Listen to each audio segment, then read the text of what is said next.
is Menchi, by the way. His name is the Japanese word that I swear to God actually means emergency food packet. So he's got like a whole lifetime of therapy. Somebody wandered off with my chair. Oh, I have great. You have my chair. Well, I can take This is why we can't have this. Oh, So now I have a chair, and you guys get to see something really terrifying. This is how you all get to stare at me. Over here. So right now, I am on that camera, which will go out to YouTube tomorrow, and I'm on that camera, which is live broadcasting to the internet with no tape delay right now. And that microphone up there, which goes with that camera, so anybody on the entire internet can tune in at this moment for free and see and hear everything I say. You are an uncurated audience, which means we have no idea who the hell you are. For the next 10 minutes, you get to ask me absolutely anything you want on live television. There are no rules to this, there are no restrictions of any kind, and just so you're aware, I'm not just the high voltage guy here, I'm actually the president and founder of the entire company. You're the guy who likes the planes. The guy who what? Who likes the planes. Oh yeah, yeah, that's my hobby, I fly model airplanes. Well, I crash model airplanes. Wow. I crash better than anybody I know. But the idea is there's 2,200 nonprofits in the city of Grand Rapids. All of them are governed under an organization called GuideStar, who most people have never heard of, but it's like the super duper consumer reports for nonprofits. Out of 2,200 nonprofits in this city, and that's just the city of Grand Rapids, 3 of them have a platinum rating for accountability and transparency. That's it, only 3. One of them you've never heard of. It's a little veterans organization with a $5,000 a year budget. It's probably like 2 dudes that do a lot of paperwork. One of them is the Civic Theater downtown, and the third is us. There are millions of dollars every day completely pissed away by very intelligent, very well-meaning people who don't understand how to read a 990, who don't do their homework, and they send their $50 off to Greenpeace or whoever they've heard of, like the Komen Foundation or whatever, and they get their warm fuzzy feeling and they go on with their day and they have no idea what they've just done. My job is to teach people to ask questions and demand evidence, to use critical thinking and logic and reason. Because someday her daughter is going to grow up and vote, and about that I care a very great deal. So what do you want to know? You can ask me absolutely anything you want. From membership questions to what we do here and why, to where the hell does the money go, to anything you want. I've even gotten boxers or verdicts. You really can't ask anything you want to know. What's your passion for doing this? Huh? What's your passion for doing this? What is my passion for doing this?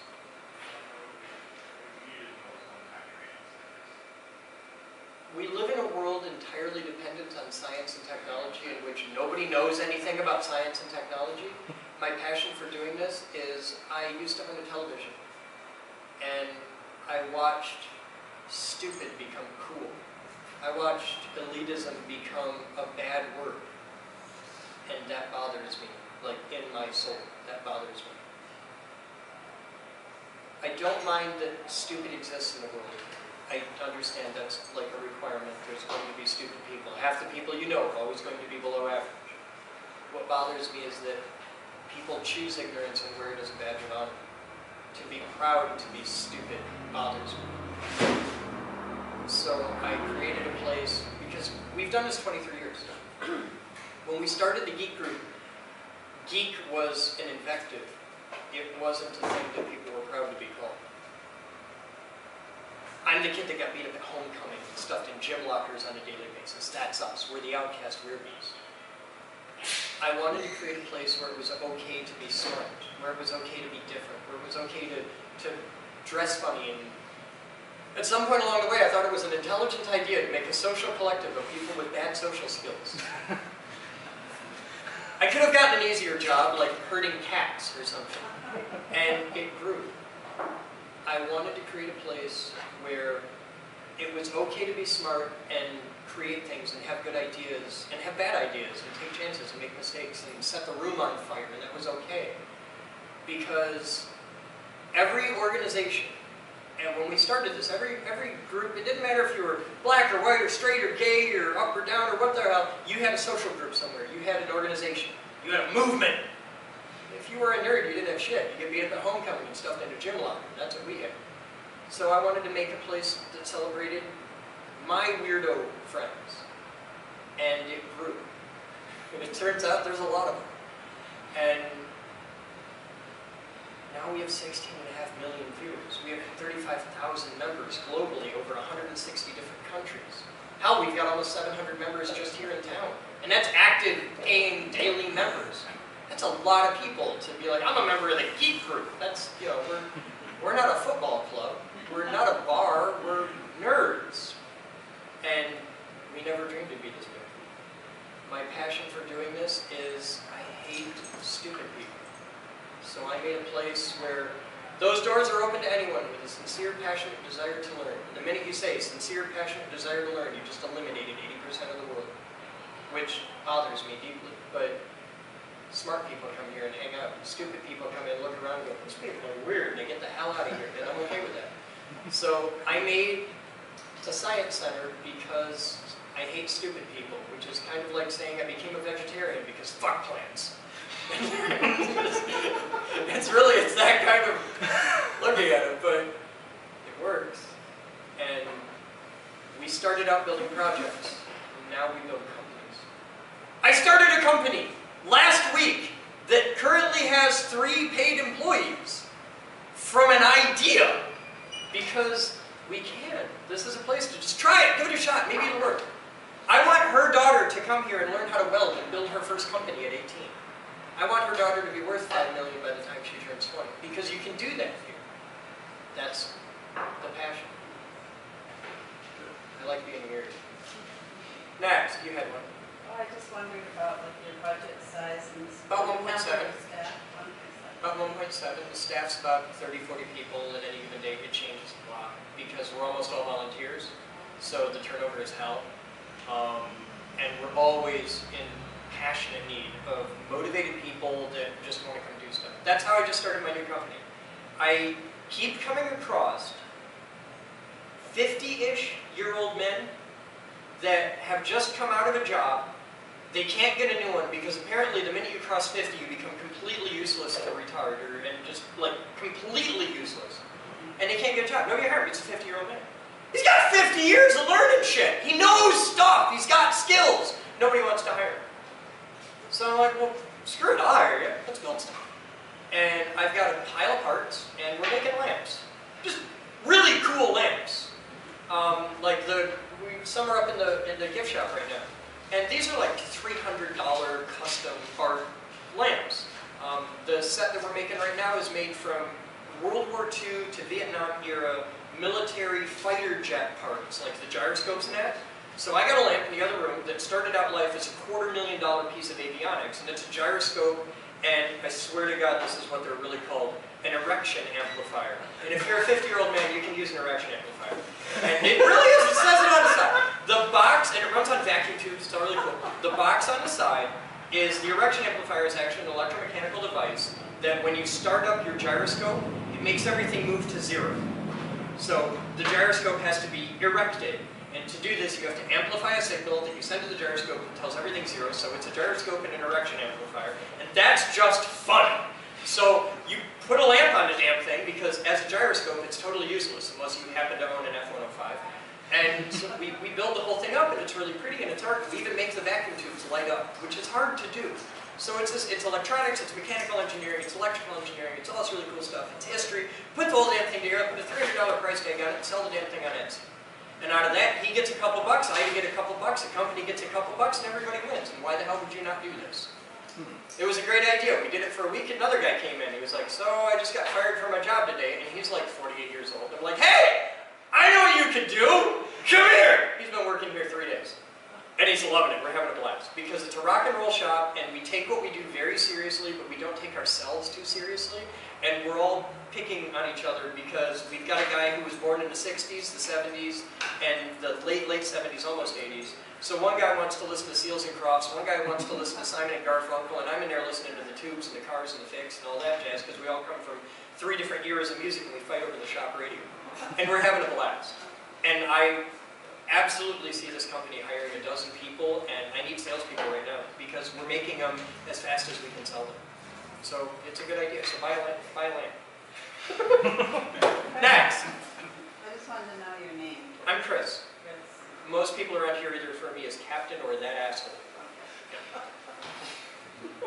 He's going to refer to me as Captain, and she's going to walk over to me, yeah, that asshole who took my phone and violated my daughter. Yeah, yes.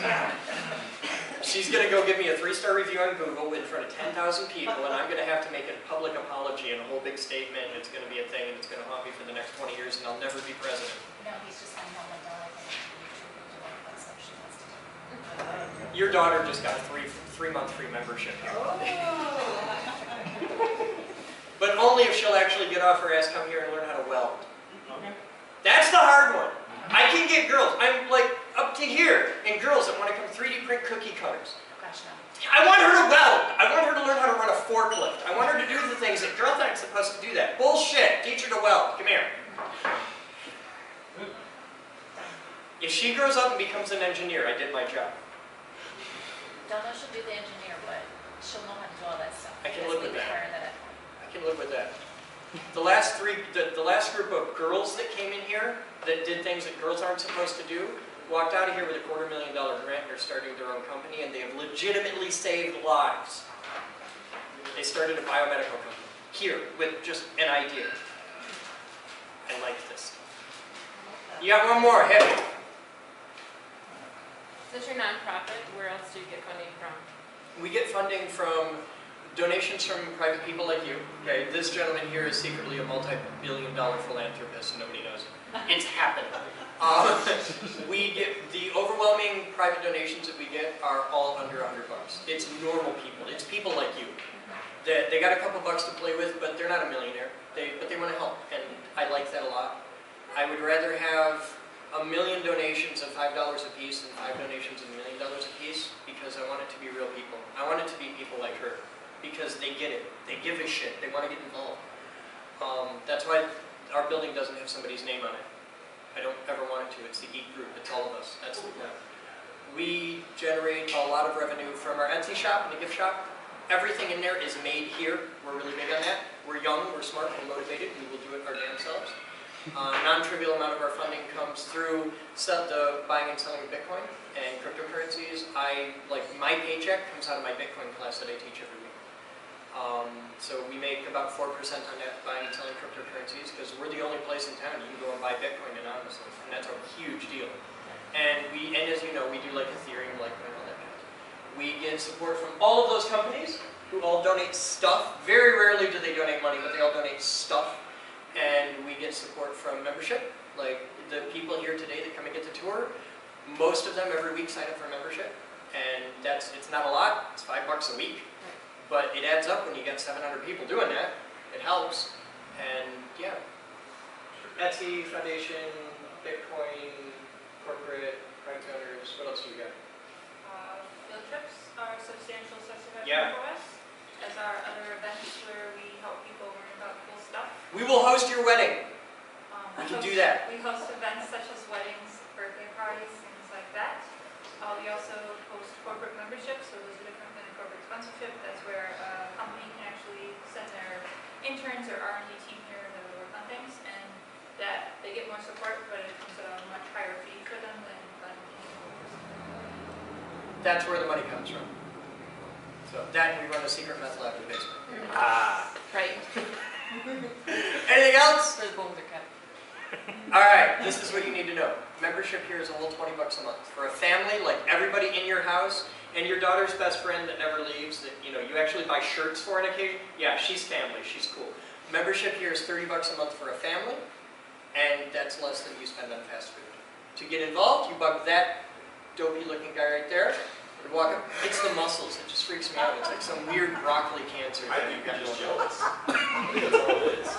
It might be. You're a pretty man. I know. I can't fight this. You go bug this weird looking guy, you say, shut up, sign me up. He wants to sign you up, he wants to get you involved. You fill out a bunch of paperwork, which you're filling out. Anyway, by the way, this woman and I believe your husband, okay, cool. They get a free family membership 3 months on me. Cool. Just put that on my account. Thank you. Thank you, everyone, for coming. Thank you.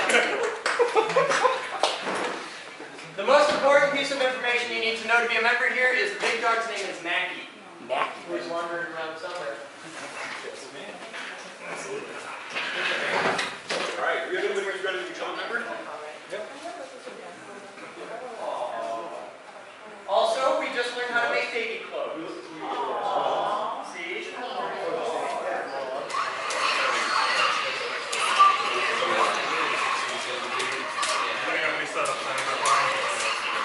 guys, welcome to today's Captain's Vlog. It's 16:57 on 1/27/18. That's Jerry. It's been a busy day. So the question is, well, no, I've got 10 seconds where I can have music going without getting in trouble, so I can just walk right over here and turn this off and boop, there we go. So Tim's working on lamps. I modified a design. This could be a lamp. We got a thing coming together. So we got to take the springs out of each one of these and modify it to make it so that you can flip it without, because there's so much energy required to flip that it'd flip the lamp over. So working on that. That's Andy's first lamp. Tim's working on setting up for the fire extinguisher series. Apparently he stole a diaper from the kid. It's like some kind of dust mop cover. Oh, okay. Like for a Swiffer. Diapers work too.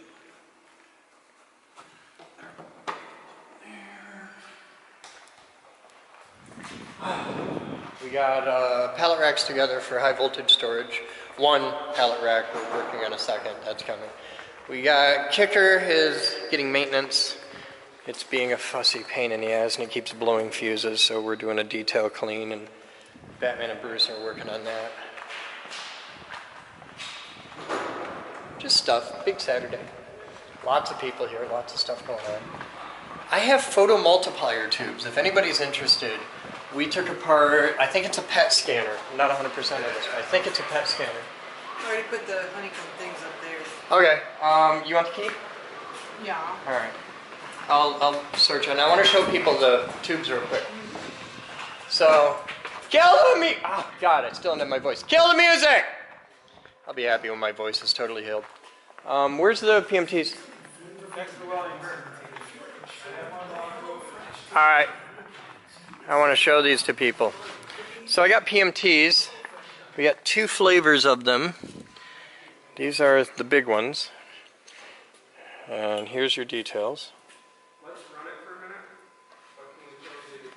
So if anybody's interested, let me know, because I'm certainly interested in selling them. And then we've got these smaller ones. There's your details. Tell me what you can find out about it. They look interesting. These are radiation PMTs, not like regular video PMTs. So these are pretty cool.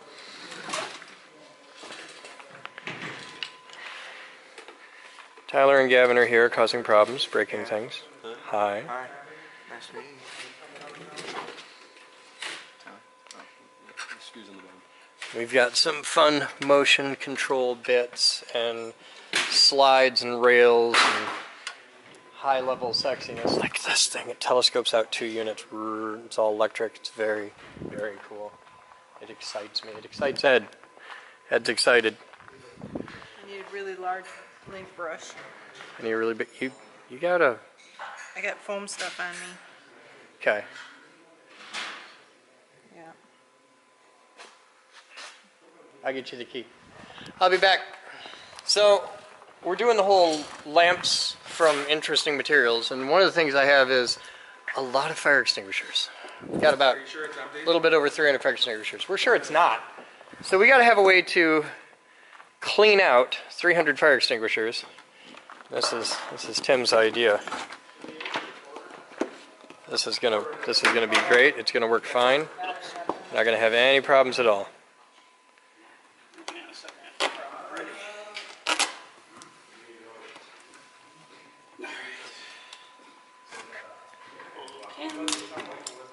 You gotta hold it at the base, sweep side to side. It's working. Till it overpressures the bucket. Where's your vent? It's right around the nozzle. Yeah? That's what the cloth is for, to catch the dust. Okay. And you just put like water in the bottom of the bucket? Nope. It's just empty bucket? It's an empty bucket. Oh. Okay. Floats on water. It does. Weird stuff. So that's totally empty now. Yep. Oh, don't do that. You'll regret that. Look at that. Cool.